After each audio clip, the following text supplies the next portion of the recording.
Yesterday I put out a brief video about the rise in antidepressant medication since the Ukraine war began in Russia. And it seems to me to be an interesting piece of evidence. And I've got a few comments back from some trolls saying that this is not evidence. I'd love to know what exactly is evidence if this is the case. And also pointing out that there's been a rise in antidepressant taking in the UK, which seems to me to be irrelevant to the argument.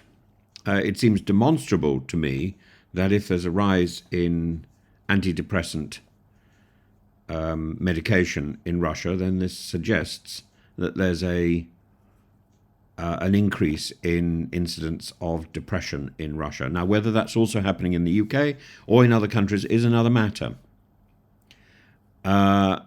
And the fact that Russians are taking antidepressants since the Ukraine war began is interesting. And Britain's own antidepressant consumption is another matter. In fact, the arguments which have been put forward contain, I think, logical fallacies and flaws.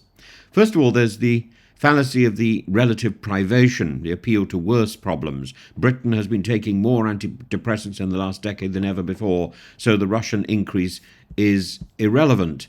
That's the idea of Stephen B. This fallacy dismisses the significance of one issue, Russian antidepressant use, by pointing to another, British antidepressant use, implying that one negates the other. The two are unrelated and can coexist as different issues. The rise in Britain's antidepressant use over a decade doesn't diminish or explain the significance of Russia's more recent trend since the war. Then there is the issue of false equivalence, comparing Russia's increase in antidepressants post-Ukraine war to Britain's decade-long trend. The circumstances of the two countries are not equivalent. Britain's increase may stem from long-term factors like healthcare policies, social trends, or simply a response to Liz Truss. Britain's increase is therefore looking about different factors, and Russia's recent spike, of course, may not be directly linked to the psychological impact of the war, but it is probable.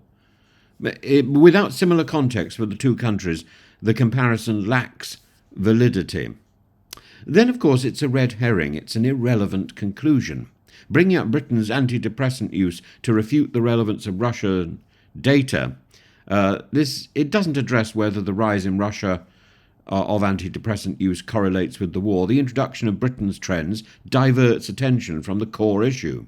What Russian antidepressant data might reveal about social conditions since the war is almost certainly to do with the war, not to do with Britain. Then it's a non sequitur, and there's a number of these running through the system here. Steve Jones suggests it's all about propaganda. You're working up the propaganda again. Over the past decade, antidepressant prescriptions have doubled in the UK. More people than ever are taking these drugs, a number equivalent to almost 1 in 4 adults.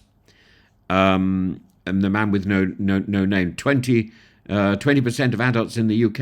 It has doubled since 2011. Prof is doing great work for our government. Need to improve the grammar, says Cobbler 40. Just amazing rubbish. Anyway, Russians taking depressants is not evidence of war-related stress because Britons have also increased their use. The conclusion doesn't follow logically from the premise. So even if antidepressant use has risen in Britain, the fact does not invalidate the possibility that Russia's increase is war-related. Each situation should be addressed on its own merits. So simply noting an increase in antidepressant use doesn't prove causation. Correlation doesn't mean causation. And the rise in Russia may be due to other factors unrelated to the war, such as changes in healthcare access, social attitudes, problems with the Smeg fridge. There may be many, many different reasons why Russians choose antidepressant tablets.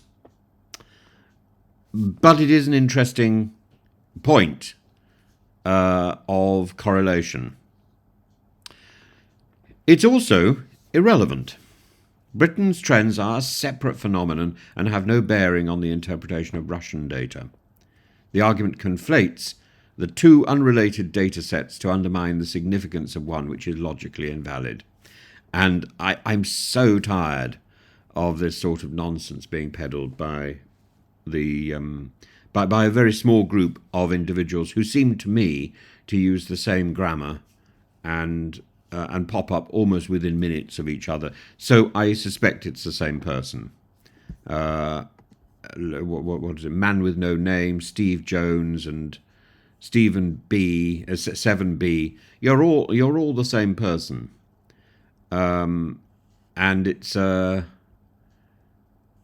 it's tiresome, tiresome. But thank you for ramping up the algorithm.